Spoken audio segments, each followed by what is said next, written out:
The Curio Cards wrapper allows users to convert their old-style Curio cards into a wrapped card. This allows the cards to be bought and sold on NFT marketplaces, such as OpenSea. Let's go check out wrap.curio.cards.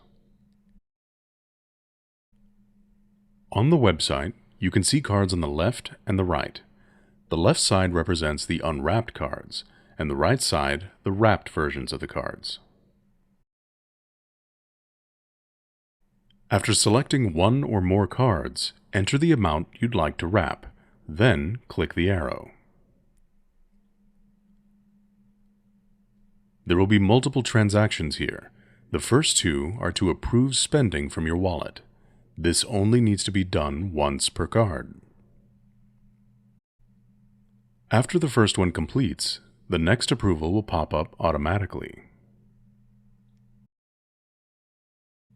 Finally, the approvals are complete, and now we can perform the wrapping.